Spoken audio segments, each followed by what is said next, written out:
এর আগে আলাপ করেছিলাম যে আমরা যে সকল সিম আমরা ব্যবহার না করি, বন্ধ থাকে, নির্দিষ্ট কিছু সময় পরে এগুলো রিসাইকেল বিনে চলে যায় এবং রিসাইকেল হয়ে আমাদের সিমগুলো বন্ধ হয়ে যায় এবং সেই ফোন কোম্পানিগুলো অন্য গ্রাহকের কাছে আমাদের সিমগুলো বিক্রি করে দেয়, আমাদের নাম্বারগুলো বিক্রি করে দেয়। সেক্ষেত্রে আমরা সেই বন্ধ সিমগুলো পুনরায় কীভাবে চালু করতে পারবো, এইটা বোঝার আগে আমাদেরকে বুঝতে হবে যে আমরা এখানে একটি নিয়ম আছে বিটিআরসির, যে 450 দিন হয়ে গেলে কিন্তু এই সিমগুলো বন্ধ হয়ে যায় এবং আরও 30 দিন সময় দেয়। এই 30 দিন পর টোটালি সিমগুলো বন্ধ হয়ে যায় এবং রিসাইকেল বিনে চলে যায়।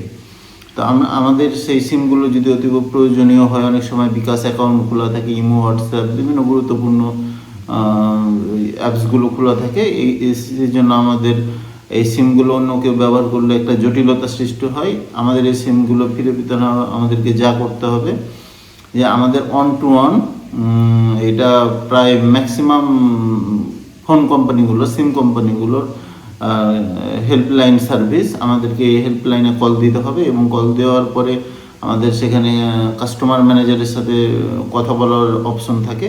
আমাদেরকে কাস্টমার ম্যানেজারের সাথে কথা বলতে হবে এবং এই সিমগুলো আমি ফেরত পাবো কি না সেটি যাচাই করতে হবে।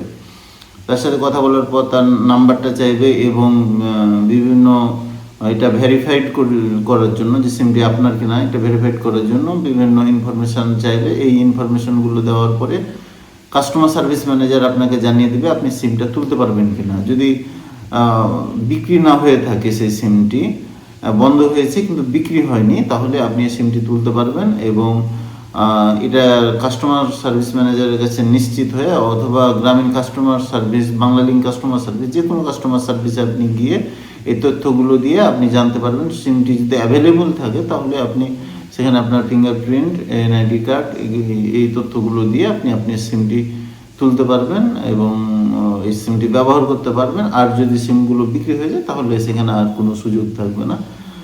আমার এই ইনফরমেশনটাই আপনাদের কতটুকু কাজে আসবে, যদি কাজে থাকে তাহলে আমার এই চ্যানেলটিকে সাবস্ক্রাইব করে দিন এবং লাইক এবং শেয়ার করে আমার পাশে থাকুন। ধন্যবাদ সবাইকে। আসসালাম।